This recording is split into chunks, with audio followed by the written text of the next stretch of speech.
So we've virtually got no cars on site for sale. I've got cars everywhere, sold cars coming out my ears that I need to get fixed and sorted. And to make matters worse, the wife turns around and says, oh, by the way, I've booked us a little break.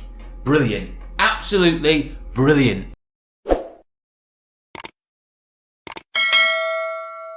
Today's video is sponsored by Autodoc. Now, Autodoc is an online parts service with a huge range of parts available to your door. In fact, over 4 million parts from 800 different suppliers. Simply go to autodoc.co.uk or you can download their app. Type in a registration number and you will have access to a huge array of parts, whether it's suspension parts, braking parts, engine parts, you name it, they've got it for cars, motorcycles and vans. Simply click on the parts you need, add them to your basket and you will have them dispatched to you straight away. Autodoc has got so many parts available. In fact, they have just got me out of a problem that I was facing with a customer. You see, I was after an air conditioning pump, a compressor pump for a customer of mine, and I couldn't get hold of one here in the UK. Nobody had any stock. And the only place I could get one from was from the dealer. It costed me a huge amount of money, but I managed to get one via Autodoc straight away, go online, type my reg in, and I had access to not only one, but 3 or 4 different brands. Simply selected on the part, and within a week I managed to get that customer back on the road with their car and saved me over £1,000, as I'll talk more about later in this video. So I cannot stress enough how good Autodoc are at finding parts that you might not be able to get still here in the UK or maybe on back order. And also the prices are some of the best out there. Plus it gets better because at the moment Autodoc have got a promotion on where you get an additional 5% off by using the promo code carukchannel. So if you're in need of parts or you're struggling to source parts, I cannot recommend Autodoc enough. So get yourself over to autodoc.co.uk or download their app today. Morning all, welcome back to the Car UK channel and to here with me at the car pitch here in Crewe in Cheshire. So how has it been over the last 7 to 10 days since we did a last recording here down at the pitch? Well, we were doing all right in the last video. Things had picked up a little bit. We sold a few cars and we were talking about how on the site we didn't have much room. I needed to make a ruck of space. Now I did manage to clear some cars out. We'll go have a look out in a minute of what I've cleared out and got rid of because I have made some big changes on the front. However, things have gone berserk, and I mean berserk. Not long after doing that video, a few days later, we sold a couple of cars. That's nothing out of the ordinary. And then we had a splurry and sold 5 cars on a Monday, which just never happens. So now they're all down as well. And then since then, we've sold a few more. And bear in mind, we only probably had about 7 or 8 on sale. And then effectively, we've gone down to about 1 or 2. I mean, reality, the other day, we effectively were not a car pitch. And we've got these issues now because we've got so much stuff that is sold. We've got so much stuff that needs prepping. And we've only got 2 ramps. We've only really got 1 full-time mechanic, and you know I help out where I can. Everyone always helps out, and we can ask bits and bobs from next door or whatever, whoever we use. We can farm stuff out, but we're still not getting stuff done anywhere near the level we need to get on sale, because no sooner do we get it on sale that someone buys it. A great problem to have, but stressful nonetheless. And even more stressful because I've had to go on holiday as well, which has been planned for months. I knew this was coming. But for the last few weeks, I've been looking at that thinking, well, it's not that busy at the moment. Things should be okay. And now I'm actually thinking to myself, this is not the time to be going on holiday. But there we go. I'm going to have to go, otherwise I'll get shouted at. But anyway, let's go outside and have a proper look round. Show you what I've been doing, clearing space, and what has sold. And also some new arrivals as well. We can talk about them. Okay, so I've adorned the mic on today with the muffler. It's a bit windy today. It's been a really strange few days. I don't know if anyone else has noticed this. It's middle of August when I record this, and for the last few mornings and even evenings, it's been absolutely freezing. I mean, it's not August weather this at all. It's a bit cold now actually, but anyway, the wind is up, so I've got the muffler on, and plus it's Friday night and everyone in Crewe is flying past here, making a racket, thinking it's like Santa Pod. So we'll start off with the sold cars first, because we have sold quite a lot. Now in my last video we talked about a few things that were sold. We had the 107 sold, which is now gone. That was a car that was literally just laid up and someone came on and just bought it. We've got the Chevrolet Cruze, which is here. That is literally in the final stages now of going out. We just had to cure on that. Well, it needed a service, so it did the service. It's had its MOT. That's done. We did all exhaust on it and stuff like that. And then all we needed else to do on it was a rock cover gasket, because it was leaking on the corner of the rock cover, typical Vauxhall. So we did that. So that is now done. Just wants final valeting. That is going out next Tuesday. Great. So that one done. We sold the Renault as well. That is going out tomorrow. We had to, last minute, but we decided to do a clutch on that. It was, Renault clutches are very high. They generally are quite high. They are generally like that. And I've been and ahhing for the previous 2 days before I did, well, during the MOT and the prep, whether to, if it was the clutch was fine or was it a bit high.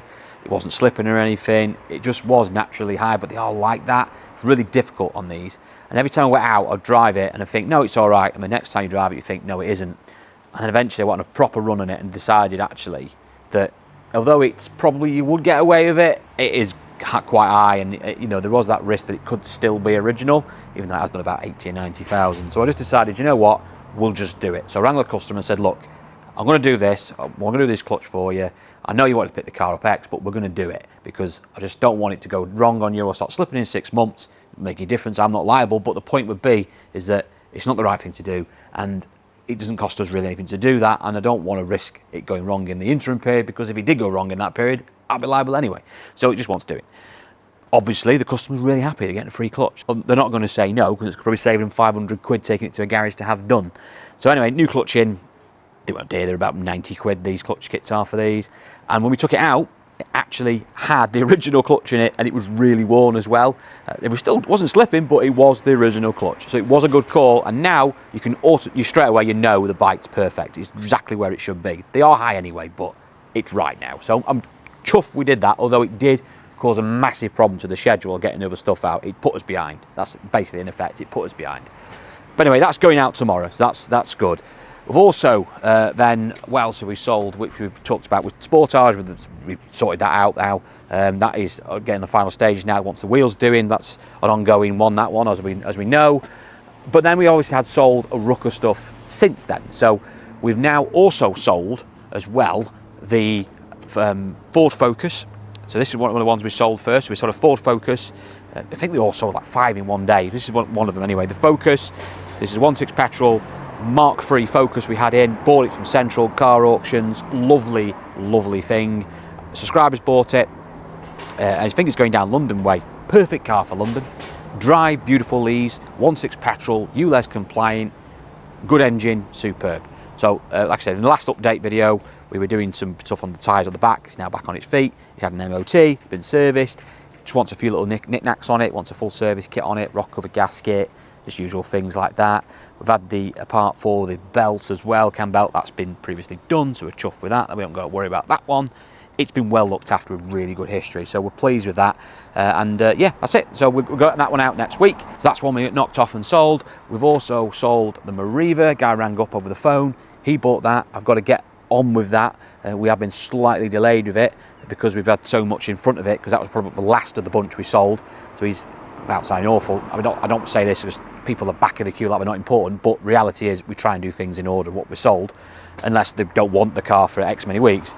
So but it is one of the last ones we sold, so it is a bit at the back of the queue, but we just need to get it in. It probably doesn't need much. Wheel trims, I've got them inside. I ordered some new wheel trims, they're all scuffed. They weren't like that when I sold it to a lady 4 months ago, but she has caught the curb a few times. But anyway, nonetheless, we'll put new trims on it, give it a polish up, re-MOT it, reservice it, job done. Much more can't have deteriorated since we sold it 4 months ago, but we'll redo it all anyway.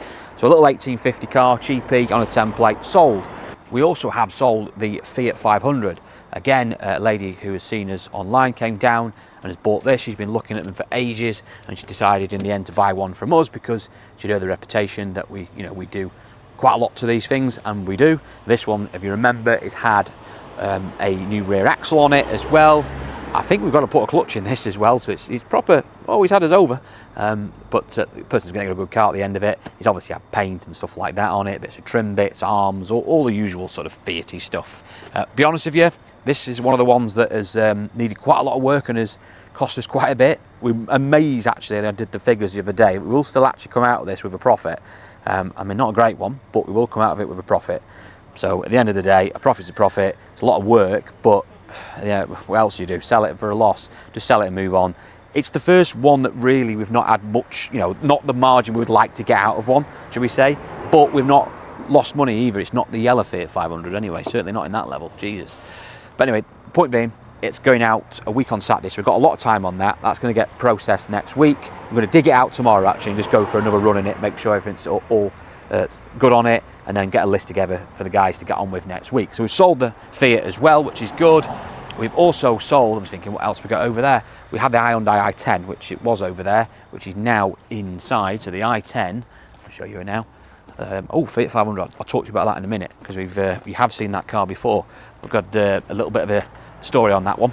High 10 in the corner. This is, I think we mentioned this before a few times. Came in a bit scruffy, this. We made it into a little bit of a car. Cheap thing when it came in, it had bits of trim missing off it, little bits here and there, but we managed to get it all sorted. And in fairness, it's not a bad old car, this. It's all right. I'm not saying it's the mintest thing in the world, because it isn't. It's got a few little marks on it, a few scuffs. We've managed to buff some of them out. I do need to paint a mirror cap on it, which I will do, because that's not too difficult for us to do. But it's a little low, well, it's not low mileage. It's average mileage or below average mileage for the year. It's done 87,000, which for a car that is, 14, 15 years old, isn't bad. And they're very reliable, the i10s. And it's a nice, really nice, presentable little i10. It's not mint. It's not being portrayed as mint. But it was one of those cars where it wasn't worth spending £400-500 to make it mint, because you wouldn't get that back anyway. You just make it best you can, spend a little bit on it, and then just make it price accordingly. Mechanically, done quite a bit to it. It's had I think it's had an auxiliary belt tensioners and auxiliary belt tensioners on it, stuff like that. It's had an exhaust system, if I remember rightly. In fact, it definitely has an exhaust on it, because it was like a tank when it came in. Other than that, really isn't too bad. Once under sealing, we do all on these, obviously servicing, but not much else really. It's been pretty decent. Disc and pads, sorry, I had to say this. So it didn't need much. I just remembered it actually has had quite a bit. It's had disc and pads on it today, and it's also had new shockers. I got some new shockers for it. Just bought a pair of new shockers for it. They've gone on with some new links today. One of them was a bit weepy on one side, and you just change them in pairs. They're not particularly expensive. So I say it's had brakes, had shockers on it, solid as a boot now, and we can get that hopefully MOT'd early next week, maybe even throw it in tomorrow if we can, and get that to the customer. Again, going to London, I think it is, or going down south anyway, ULEZ area, or near a ULEZ area, you can drive it into London and you're fine. So there you go. A little cheapy again, 1,850 quid sold. So really pleased with that, a very good result.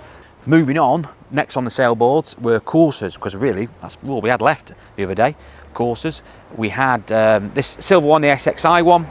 I bought this actually from an old school friend of mine who came in, and it sounded a little bit poorly when it came in, because it had a noisy, it had noisy rockers in it, and we changed them because it needed doing. It had noisy rockers, and it needed a chain, and we've done the chain on it. That's all been done, all been serviced up. Been out on it today. It drives absolutely superb. There's a man here on a buggy. Let me show you this man. Oh, he was a little lad as well. I bet he's loving that. But anyway, back to the car. So this little SXI didn't need any paint, which I was really chuffed with. I say it was just all mechanicals. It's one of those ones where it's had previously a chain done on it, and because it wasn't that old, the chain, but what had happened was, or what we believed had happened is that the chain hadn't been fitted properly, but they hadn't took the sump off and cleaned it out. And what happens with these is the chains break down, and the plastic guides that run the chain, they basically go brittle, fall pieces, and they end up in the sump. And on these later ones, the sump is, well, it's the oil pickup, sorry, in the sump is built into the sump. It's part of this, it's all together, and it just get blocked up. So it was full of guide. So it was restricting oil, and then it was basically knackered the chain and started knackering a few rocker shafts as well. I think we had about 7 or 8 that were dried out.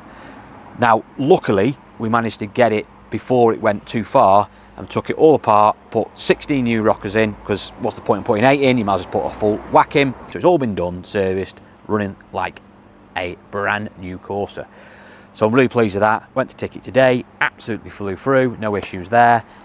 Actually, the rest of the car he actually looked after. He just had an issue with a chain on one of these, which is common, and it was just done probably by someone who just threw it together and didn't do a proper job on it. It's one of those things. So anyway, really pleased with that one. A nice little learner for us. That's going out tomorrow, and hopefully the customer will enjoy that one, because it's a real good one, that one now.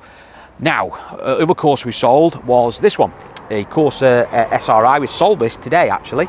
So this was been on the pitch now for about a week or two, and we've had loads of interest in it, and you will do, because not only is it a Corsa, which are very good sellers, but it's also an SRI one. Now, it also looks very similar to the limited edition Corsas, which are 1.2 petrols, which are probably the creme de la creme of Corsas. That's what the youth want. They want limited edition 1.2 Corsas. Some want 1 litres as well, because of the insurance. If they're in a bad area, they really need low insurance ones.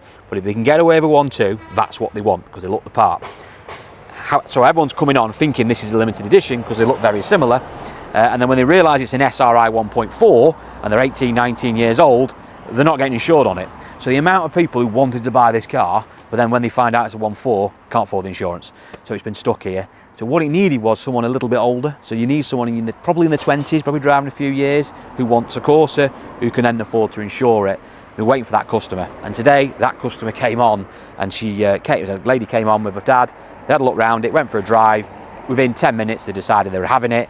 She helped her insurance. It was only a few quid dearer for a 1.4 SRR than it was from a 1.2. So she decided she wanted this one. So pleased with that. That took a deposit on that one. So that's going to get processed next week as well. That's pretty much it really. I think we've done on the sales front. We've pretty much covered everything. But to give you some context, where that left us, because I put a few cars in the middle at the moment and we'll go through them in a minute. But to give you some context, where we were at this morning was we effectively had, because of the Corsa had sold, that was the last one we sold, and the Mariva, but just before that we had the Peugeot left, 207, which is one of my landlord's cars. We've got the white Corsa left, the 1 litre 14 plate one, which we've not had much interest on, but it's a Corsa, they always go in the end. And we had the KA left, so we had 3 cars left on sale. Now I've managed to get some more semi-ready and one ready since then, this afternoon, but we were down to 3 cars. I mean, effectively, if you've got 3 cars, with a pitch this size, you ain't really a car pitch. If you're a home trader or you've got a little pitch, 3 cars is fine. But if you're a big pitch like this and you should be stocking 20 cars and you've got 3 on sale, you're not really a car sales pitch, are you? So I need to try and get some more stuff on sale, but you've only got so much space. You've only got that to work with. So, you know, I'm one mechanic and I help out and valet's off and I've got my other member of staff off. It's just not the best of timing. But that's what it is, you know, that's the way it is. We've got to deal with it. So the plan is, over the next week or so, is to focus on the sold stuff. You're not going to see much going on the old Facebook, if I'm honest, because I'm going away as well. So the best thing to do is just focus on the sold stuff, you know, get the money in, get the customers in the cars, get them, make sure they're happy, go from there, and then look to restock towards the end of the month when I get back, and then have a really, really good, probably second week in September, and then I'm sort of sell all the way through September and finish off September really well. That's the plan. So we'll see how that goes. We've got loads to go around and go on sale, and even more that's not actually on site. So we've got plenty coming in. So I'm not short on stock. I just need to get that stock with boards in the window. I'll show you what I've been doing in the meantime to chip away at those gaps which are big in the old line. Well, I'll tell you that this actually, not sure if you've seen this or not. This is a Ford C-Max, a Grand C-Max as well, so it's a 7-seater one. So a 1.6 diesel, and it is a 1.6 diesel, not the 1.5. The 1.6 diesel is quite a good little engine, really. I'm not saying they're perfect reliable, but they're all right. They're perfectly good. I will buy them. This is a 7-seater one, Grand being the Grand C-Max, and it's in like a burnt orange. I'm pretty sure it's burnt orange it's called. It's a nice colour. It's just come back from paint. It had little bits needed doing to it, so it was the front bumper needed doing, and I think a little bit on the tailgate as well, and a little bit of a buff up in places. That's now done. Wants valeting, obviously. We're going to get it valeted. It's done a few miles. It's done 115, I think, but it does drive superb. And I know the guy who had it. In fact, the guy who had it is a very, very good mechanic. In fact, he bought it, and I know he's done all the timing chain on it. I know he's done some cams on it as well, because he had a worn cam in it, and he's redone all that, and he's ran it for about 18 months since then, done loads of miles on it, and so I know I can vouch for the car. And he's just basically bought another car, and he didn't quite like the Part X he was given. He came to see me, and I gave him a little bit more money, and a deal was done. So everyone's been a winner, really. I'm quite pleased with that. I've had to, like I said, spend a little bit of money on the paint, but it's worth it. It's well worth it. It's a nice thing, and I think that will sell pretty well. And it's a 7-seater. We don't get many on, so that is good news. Price-wise, probably going to be somewhere in the region of 3 to 3.2, somewhere around there, some of that sort of money, to be fair. I'll have to have a proper check when I do the valuations on it, but it's going to be in that sort of area. So that's good. We're going to get that on sale, hopefully next week. The lads can do that while I'm away. The other one we've got organised, well, nearly on sale, should be on sale tomorrow, but a little Clio. Just shoved it in the gap for now because we're out of space. Little 1.2 Clio from sorry, it wasn't from Aston Barclay, it was from G3. G3, been in the pipeline for ages, just been going from pillar to post, but we finally got it sorted. Now, still got to do a little bit of trim there, pushing down. Still got to order a little bit of plastic trim on the opposite side I need to get, and I just need to finish it off tomorrow with a little bit of, want some mats in it and stuff like that. And then that's pretty much it really. It does need going in the workshop, if I'm honest with you, because it will test drive, but it's got a sticky brake on the back. It's grabbing a little bit, so it does want going in the workshop sooner rather than later, and that was the plan. That's why I've not put a price board in the window yet, because you've got to be careful. You don't just put a car with a board in it unless it's proper roadworthy.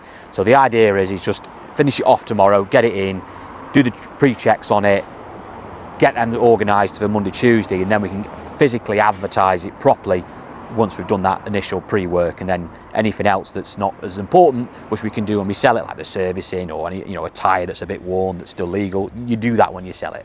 That's how the best way of getting the cars on sale in the quickest possible time, but also making sure you're not sending cars out on road tests that are going to be noisy or dangerous. Obviously you don't be doing that. That's silly. So we're going to get that on soon. I know that will sell pretty quick because it's a very modern car, and we always get asked for this type of thing, and it's very, it's difficult to get the newer shaped Clios because most of them are the 1.2 turbo petrols, which I cannot stand. So I much prefer to buy the 1.5 diesels or the standard aspirated 1.2 like these, which are very good. There's nothing wrong with the 1.2s; they're good engine. So anyway, moving on. Volkswagen. This is on sale now, albeit as a pricing window, although I haven't advertised it. I bought this at the gate. Now this is a car that I bought off a private customer who again has got another car. He actually took it to have some looked at for MOT, and he needed a little bit of work doing on it. Nothing major, it's mainly rear shockers and stuff like that, and also just little finicky bits like that. It wants a good service and stuff like that doing to it, but it does drive exceptionally well. And like I said, it wants finishing off, so we're going to get that in hopefully tomorrow as well, go through the motions with that, advertise it properly this weekend. The question with this one, which is a little bit, I don't know why, I was umming and ahhing, I'll be honest, I was umming and ahhing. He came in with this and he didn't want terrible money for it. It was reasonably priced for what it was, and I've put it for £28.95 by the way, but it's a 2 litre diesel low road tax one, so it's £35 tax, 140 brake edition. But the problem with it's the mileage. It's mileagey, and that's why it's £28.95, because Golfs hold the money so well. You compare a Golf to a Focus the same year, the Golf will, similar mileage, the Golf will be, assuming it's in good condition, will be far more expensive or worth more than a Focus. They just are. They're just worth silly money. Same with Polos. They're always worth silly money.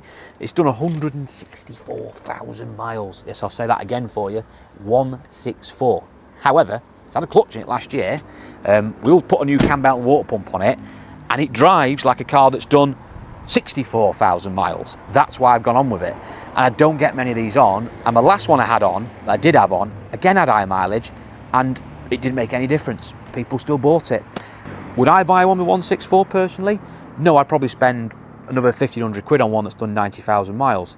But if you ain't got £4,500 to spend on one, then you've got to spend a little bit less money. So you need to buy one with a higher mileage. So there's a market there, and it drives fine, so I'm happy to retail it, but it's not the usual thing I would retail with that mileage on. But we'll give it a go, and if I'm wrong and no one buys it, then we'll just trade it on, because it doesn't owe us vast amount of money, although we will have to spend probably 500 quid in bits, because it's going to want some rear suspension doing. I think it'll end up wanting rear brakes on it as well, because it's just a little bit, they're not noisy or anything, but they're just a bit old. There'll be other bits. It's a Golf. There'll be things on it that needs doing. Cam belt, water pump and stuff will probably end up need doing. So we'll see how we go with that. It's a lovely thing and does drive well. Maybe I'm judged that one wrong and it won't sell with that miles on. Maybe it will. I think it will, otherwise I won't bother with putting it on sale. Other things we've started moving on with is the lay-on. We've now valeted that. It just wants a little bit of fettling now, finishing off, and again, queue for workshop. I can't put it on sale because it's currently got a ABS light on and I haven't checked it, so I need to do that. And needs a final road test. Also needs a bumper clip sorting on the back, we've got to do that. So again, it's just queued for the workshop. My lads have been moving it in and out again. I've ruined all the floor, but it's had its first clean, so it just wants a little bit of fettling on the next day we're open, which will be Tuesday when I'm not here, and it'll be ready to go on sale. I do need to order some mats as well for it, because there's no mats. So that's a little 1.2 TSI. It wants it polished as well, really. It's a little bit, it's not flat, it's just, I just want to brightening up. And the headlights want doing as well, actually. So I'll have a word with my valet, he needs to sort that out. So we'll get that sorted and on sale next week, all being well. So that's where we're at really. We've got stuff coming around. We've got the Duke as well. When you get a clutch in that, that's parked up now because we're going to do the wheels on it. So the wheels are coming off the Kia and the wheels are coming off the Nissan, and they're all going to be diamond cut and sent away. So we're going to get those sorted. What else have we been doing? I think that's pretty much it on that front. Merc, people keep asking about the Merc. Yes, it will go on sale. It needs a timing chain. Typical Merc. So it needs a timing chain. It's got a little rattle on startup. And apparently it's common on the 1.8 petrols. I wasn't aware of that, but now I am aware. But there we go. So it needs a timing chain, and I got a guy who's a specialist who had been recommended by a friend of mine who does loads of these. And to be honest, he wasn't that dear. Well, he's not that dear. I've not used him yet, but he doesn't seem to be that dear. But he's got a very good reputation. So I'm going to get a kit for him, the whole kit with the sprockets, and get that done, and then retail it. Because with a brand new chain on, it's already done like 50 thou. I think it's 50 or 55 thou with full history.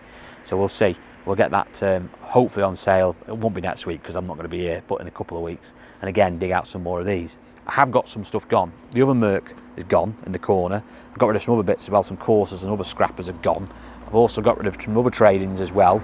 Over in the corner here, we made a bit of room because we need a bit of room for next door because we've got a bit going on over there as well, which I'm helping him with.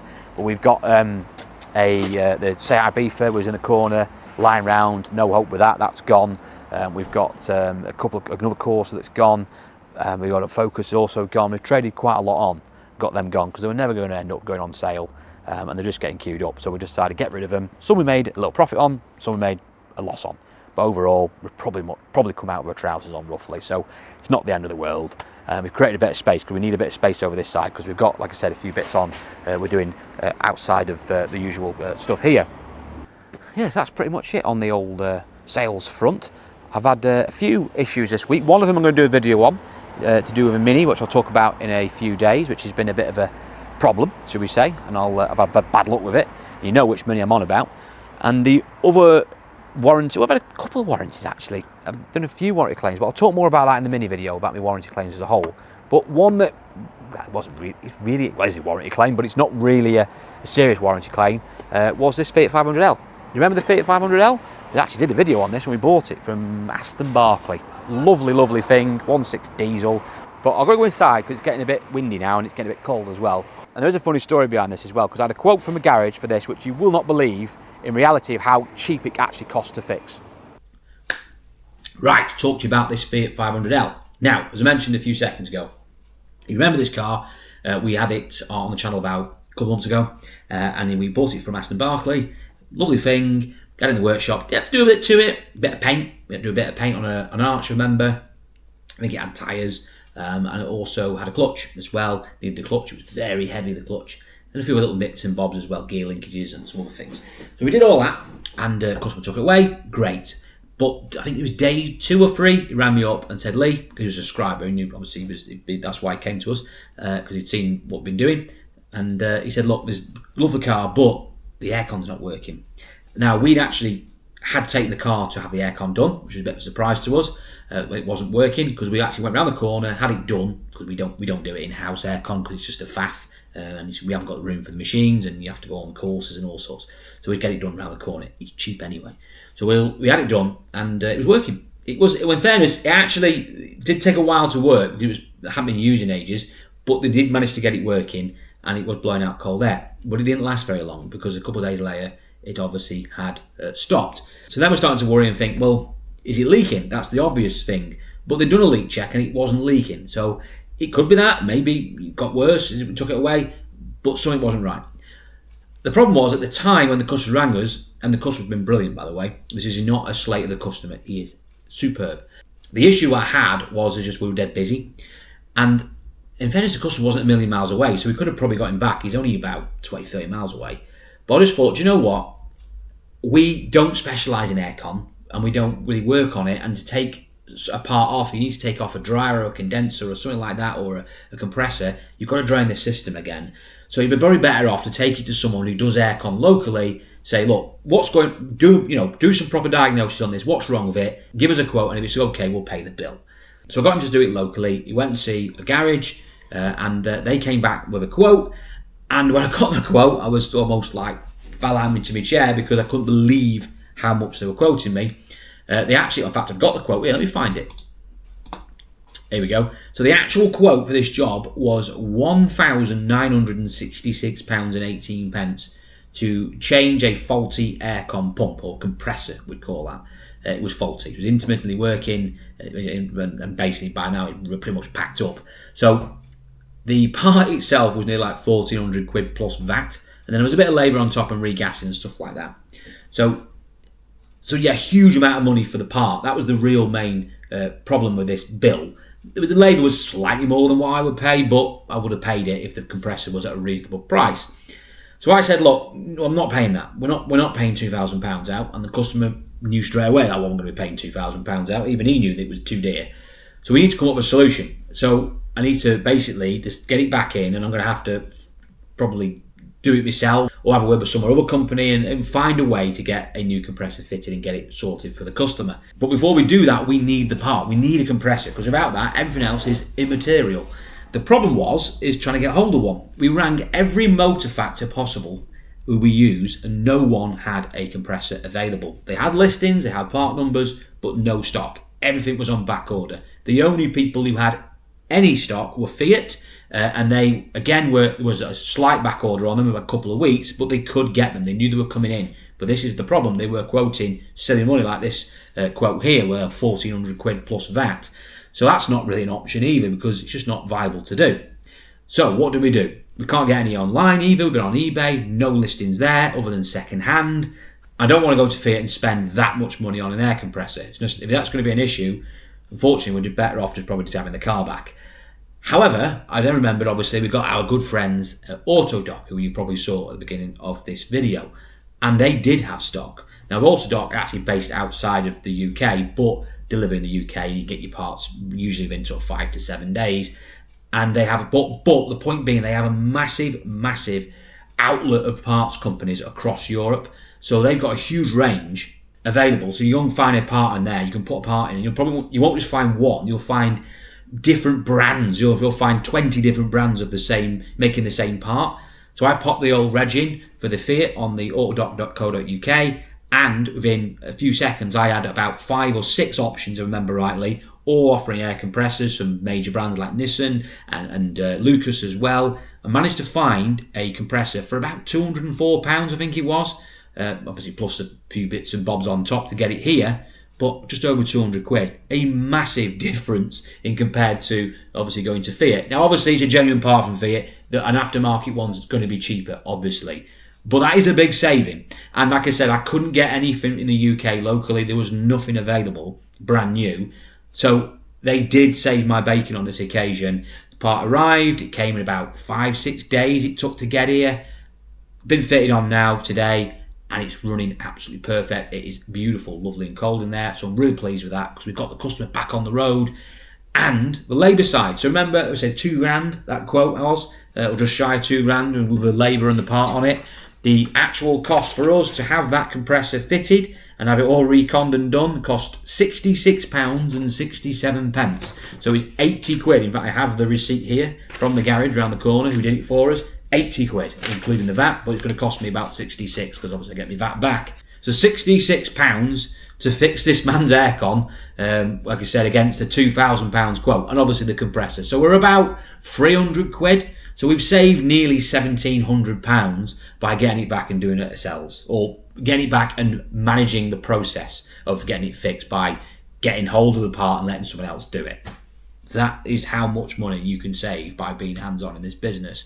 And it made me think, actually, how many times must this happen every day across the industry, where you get traders and garages and stuff like that who effectively authorise payments to other garages to fix vehicles, and in reality, if they actually probably just spent a little bit of time managing it and doing it themselves, they probably would save huge amounts of money. Like I said, I mean, there's some brilliant garages out there. We all know probably a good garage, but there's also a lot of bad ones out there as well. And I'm not saying these people were bad, because I don't know who they were, and they were quoting new parts, and they just gave me the quote what they had available. This is what they had available to them. They could only buy a new genuine one, and this is what it cost.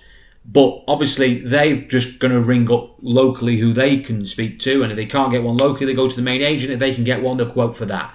They're not going to spend the time, for me, looking around Europe trying to find one and getting it shipped in. It's not in their interest. Why would they bother? They're not going to do that. But on this occasion, that has worked for me. Me spending a couple of hours has saved, what, 1,700 quid? Anyway, a nice ending there. The customer's car is fixed. He loves the car. He's going to get it back tomorrow. And hopefully, we should never see the car again. I mean that in a good way, by the way. So, there we go. Now moving back on to next week and what we've got to do. We have got to, well, I haven't got to because I won't be here. I'll be on a beach. But the lads have got to basically get things organised. They've got to get these sold cars out where they can, start prepping them and getting them done, and then also move on to trying, if they can, to fit in some cars that are coming through the sort of the mill from paint or from parked up or from the auction that are coming in. Try and get some semi-ready, so when I get back in the first week of September, I can then move on, get adverts out, and then have a good run in September, because September will be busy. Because so I moved in here 1 year ago, and I will do a year video soon actually. In fact, I might do it when I'm away. And they say the first few weeks it was a little bit quiet with school holidays, but it went busy in September, and we had the best period between September and November. They were our best 3 months, and I expect that to be the case again. But we must make sure we've got stock available, because if we haven't got the right stock and we haven't got it on sale, you can't buy them. That's not going to make any money. Anyway, we'll catch up with another pitch update next week. I'll be back by then and I can give you an update about what is going on. And don't worry, I have got other content coming out over the next few days, so don't think I have left you with nothing to watch. There is plenty of stuff to come on this channel. So thanks again. Anyway, guys, I hope you all having a great week, and I'll see you all very soon.